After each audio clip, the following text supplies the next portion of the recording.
సాత్విక స్వరూపం, ప్రసన్న వదనం, విశాఖవాసుల కొంగు బంగారం, విశాఖ కనకమహాలక్ష్మి, అమ్మలగన్న అమ్మ, స్వయంభూవుగా వెలిసిన అమ్మవారు ఉత్తరాంధ్ర భక్తుల ఇలవేలుపుగా విరాజిల్లుతోంది. కోరిన కోరికలు తీర్చే కల్పవల్లిగా ప్రజ్వరిల్లుతోంది. దివ్య రూపంలోని శ్రీ కనక మహాలక్ష్మిని దర్శించుకుంటే జీవితంలో అద్భుతాలు జరుగుతాయి. అమ్మను నమ్ముకున్న వారికి అన్ని సమస్యలు పరిష్కారమవుతాయి. ఎలాంటి ఆర్థిక సమస్యల నుంచైనా గట్టెక్కుతారు.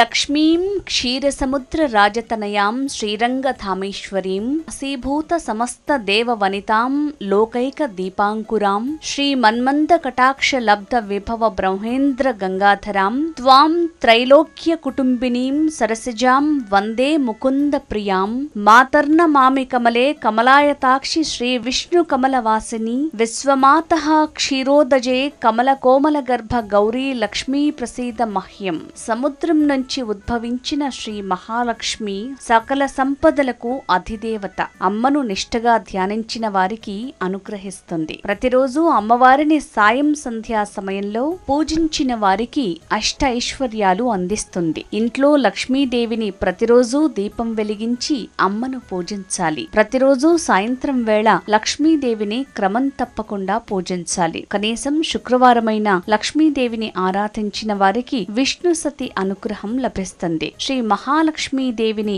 ఆలయంలో దర్శించటం సర్వశ్రేష్టం. విశాఖలోని బురుజుపేటలో ఆవిర్భవించిన శ్రీ కనక మహాలక్ష్మీదేవిని ఆరాధిస్తే ఆర్థిక సమస్యలు తీరటమే కాదు, పసుపు కుంకుమల లోటు లేకుండా చూస్తుంది. విశాఖలోని వన్ టౌన్ బురుజుపేటలో కనక మహాలక్ష్మి అమ్మ కొలువై ఉంది. అమ్మవారి మహిమలపై అనేక కథలు ఇక్కడ మనకు వినపడుతూ ఉంటాయి. స్థల పురాణం ప్రకారం చూస్తే 16వ శతాబ్దం నుంచి అమ్మ ఇక్కడి భక్తులతో పూజలు అందుకుంటోంది. అప్పట్లో ఈ ప్రాంతం మీద రాజులు చేసిన దండయాత్రల్లో భాగంగా అమ్మవారి విగ్రహాన్ని బావిలో పడేశారు. కొంతకాలం తర్వాత భక్తుల కలలో అమ్మ సాక్షాత్కరించి తనను బావి నుంచి తీసి ప్రతిష్ఠించాలని కోరినట్లు స్థానికులు చెబుతారు. ఎప్పుడైతే భక్తులు అమ్మవారిని ప్రతిష్ఠించి పూజలు చేయడం ఆరంభించారో అప్పటి నుంచి ప్రాంతం ప్రసిద్ధి చెందింది. అలా అమ్మవారి ఆలయం దినదిన ప్రవర్ధమానంగా వెలుగుతోంది. విశాఖలో వెలిసిన శ్రీ కనక మహాలక్ష్మి ఆలయానికి ఎంతో విశిష్ట చరిత్ర ఉంది. అమ్మలగన్న అమ్మ మరెన్నో మహిమల్ని ప్రదర్శించింది. అమ్మవారి లీలల గురించి స్థానికులు అనేక రకాల కథలు చెప్పుకుంటారు. అమ్మవారి స్థల పురాణంలోనూ ఇదే అంశం కనిపిస్తుంది. దాని ప్రకారం 1912వ సంవత్సరంలో ఆలయం రోడ్డు మధ్యలో ఉండటంతో అభివృద్ధి పనిలో భాగంగా అమ్మవారి విగ్రహాన్ని 30 అడుగులు పక్కకి జరిపారట. దీంతో ఆ ప్రాంతం ప్లేగు వ్యాధి ప్రబలి వందల మంది మృత్యువాత పడటంతో అమ్మవారి విగ్రహం జరపటం వల్లే ఈ వ్యాధి ప్రబలిందని భావించి తిరిగి అమ్మ మూర్తిని యథాస్థానంలోనే ఉంచి పూజలు చేయటంతో ఆ ప్రాంతం సుభిక్షంగా మారిందని మరో కథ కూడా ప్రచారంలో ఉంది. ఇలా ఎన్నో కథలు, మహిమలు మనకు అమ్మవారి సన్నిధిలో వినిపిస్తూ ఉంటాయి. విశాఖ కనక మహాలక్ష్మి ఆలయానికి మరో ప్రత్యేకత కూడా ఉంది. ఈ ఆలయానికి ప్రధాన గోపురం ఉండదు. సాధారణ ప్రముఖ ఆలయాలకు గోపురాలు ఉండటం సర్వసాధారణం. కానీ ఇక్కడ ఆలయ గోపురం కనిపించదు. దీని వెనుక ఓ ప్రధాన కారణం ఉంది. ఇక్కడ అమ్మవారికి ఆలయ గోపురం కట్టాలని ఎన్నిసార్లు ప్రయత్నం చేసినా ఆ పని పూర్తి కాలేదు. మరోవైపు ఆ ప్రయత్నం చేసిన వారికి ఏదో ఆటంకం వస్తూనే ఉండేది.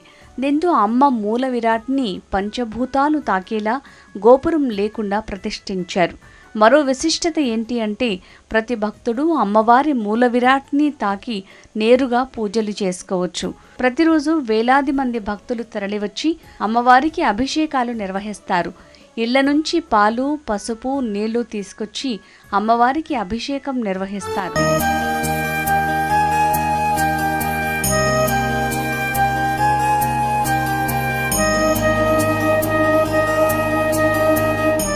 అంతేకాదు మరికొంతమంది అమ్మవారికి కుంకుమను పెడతారు. ఇలా అమ్మను దగ్గర నుంచి చూసి తన్మయత్వం పొందుతారు. విశాఖ కనక మహాలక్ష్మి ఆలయంలో అమ్మవారి విగ్రహం ఎంతో ఆకర్షణీయంగా భక్తులను అనుగ్రహించేలా దర్శనమిస్తుంది. కనక మహాలక్ష్మి అమ్మవారి అభిషేకాన్ని, హారతి ఎంతో విభిన్నంగా ఉంటాయి. అమ్మవారి ఆలయానికి వెళ్ళే భక్తులు తొలుత ఆలయం వెలుపల దీపం వెలిగిస్తారు. అనంతరం అమ్మవారికి కనీసం 8 సార్లు ప్రదక్షిణలు చేస్తారు. అష్టలక్ష్ములకు చిహ్నంగా 8 మార్లు ప్రదక్షిణలు చేస్తే విశేష ఫలితం ఉందని భక్తుల నమ్మకం. ఆ తరువాత అమ్మవారి పూజలో పాల్గొంటారు.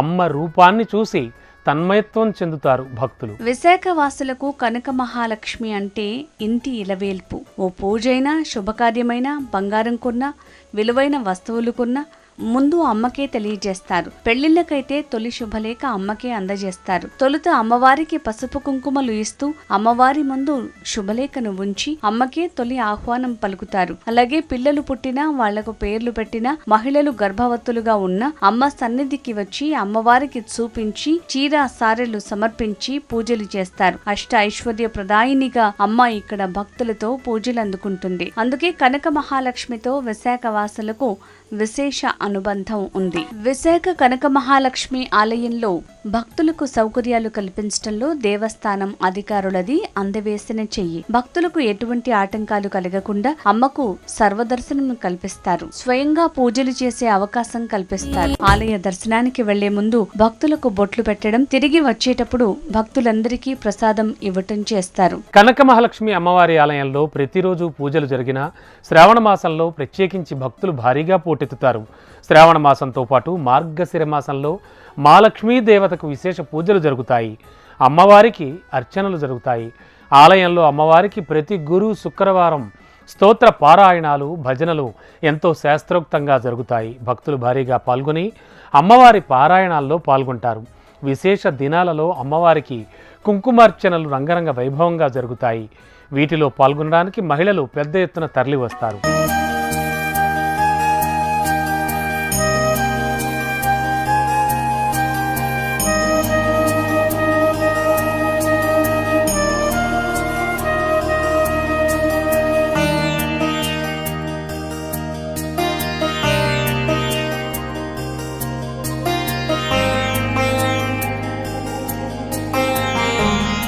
కనక మహాలక్ష్మి ఆలయం ఎప్పుడూ భక్తులతో కిటకిటలాడుతూ ఉంటుంది. భక్తులు భారీగా తరలివచ్చి అమ్మవారికి మొక్కులు చెల్లించుకుంటారు. అయితే ప్రతి ఆది, గురు, శుక్రవారాలు భక్తులు భారీగా తరలివస్తారు. అమ్మవారికి ప్రత్యేక పూజలు నిర్వహిస్తారు. శ్రీ కనక మహాలక్ష్మీ దేవి నమః. శ్రీ కనక మహాలక్ష్మి అమ్మవారి దేవస్థానంలో సుమారుగా 15 సంవత్సరముల నుంచి ప్రతిరోజు కూడా ఉదయం 8 గంటలకి పూజలు ఏర్పాటు చేయడమైనది. అలాగే గురువారము, శుక్రవారము కూడా 2 విడతలుగా పూజలు ఏర్పాటు చేయడమైనది. అధికారులందరూ కూడా దీనికి తగిన ఏర్పాట్లన్నీ చేయడమైనది.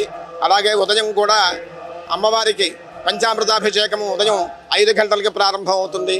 అమ్మవారి దగ్గర శ్రీచక్రం ప్రతిష్ఠ చేయబడింది. ఆ శ్రీచక్రానికి కూడా ఉదయం అభిషేకం జరుగుతుంది.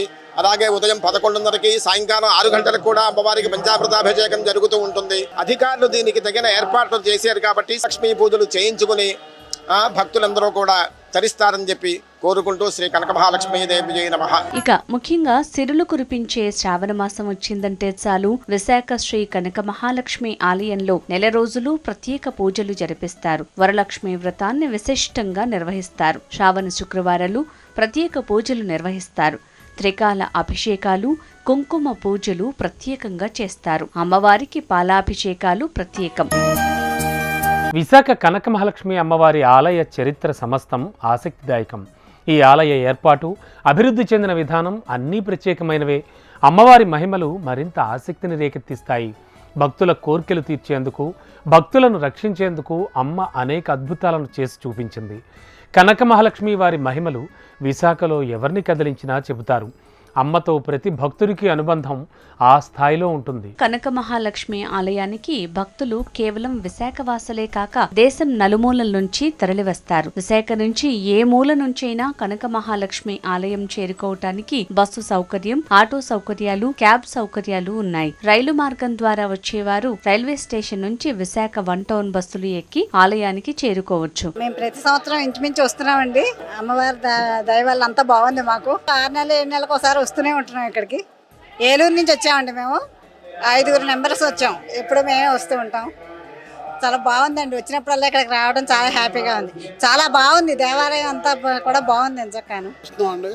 పశ్చిమ గోదావరి జిల్లా మేము ప్రతి 6 నెలలకు ఒకసారి వస్తాం. ఆ కనక మహాలక్ష్మి కటాక్షం మాకు ఎల్లవేళ కలుగుతుంది. మాకు బాగా నమ్మకం. మా పిల్లలు చాలా మంచి వృద్ధిలోకి వచ్చారండి. అమ్మవారి దయ వల్ల మా పిల్లలు చాలా మంచి వృద్ధిలోకి వచ్చారండి. మాకు ఎటువంటి పరిస్థితి లోటు లేకుండా అమ్మవారి కృప వల్ల చాలా బాగా అభివృద్ధిలో ఉన్నామండి. విజయాల దేవత, కోరిన కోరికలు తీర్చే కల్పవల్లి. ఈ ఆలయంలో అమ్మవారికి స్వయంగా అభిషేకాన్ని, కుంకుమ పూజని భక్తులే స్వయంగా నిర్వహించుకోవచ్చు. అమ్మను దగ్గర నుంచి వీక్షించవచ్చు. అభిషేకం, హారతులలో స్వయంగా పాల్గొనవచ్చు. మిగతా ఆలయాలతో పోల్చితే ఈ ఆలయంలో ఇవన్నీ మనమే అమ్మవారిని అత్యంత సమీపం నుంచి చూడవచ్చు. అమ్మను నమ్ముకుంటే విజయం సిద్ధిస్తుంది, జయం కలుగుతుంది. అష్టైశ్వర్యాలతో పాటు 5వ స్థానాన్ని ఇస్తుంది అమ్మ. మిగతా ఆలయాలతో పోల్చితే ఇక్కడ పూజా విధానం కూడా చాలా విభిన్నంగా ఉంటుంది.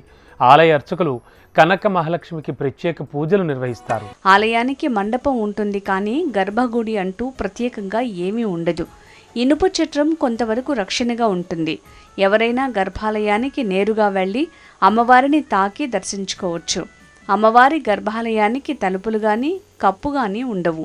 కనక మహాలక్ష్మి అమ్మవారి దర్శనం ఎంతో విశిష్టమైంది. మనలో ఆత్మవిశ్వాసాన్ని పెంచుతుంది. మహిళలు అమ్మవారిని దర్శించుకోవటం వల్ల అమ్మ నుంచి శక్తిని పొందొచ్చు. అమ్మ పసుపు కుంకుమలు తీసుకుని 10 మందికి పంచటం వల్లే ఎంతో మేలు కలుగుతుంది. విశిష్టమైన ఈ ఆలయాన్ని విశాఖపట్నం సందర్శనకు వచ్చే పర్యాటకులు తప్పకుండా సందర్శించాల్సిన చారిత్రక ప్రాంతం ఇది. చూశారుగా విశిష్టమైన విశాఖ కనక మహాలక్ష్మి ఆలయం విశేష చరిత్రను. మరో ఆలయ కథనంతో తదుపరి దివ్యధామం కార్యక్రమంలో మళ్ళీ కలుద్దాం. అంతవరకు సెలవు. నమస్కారం.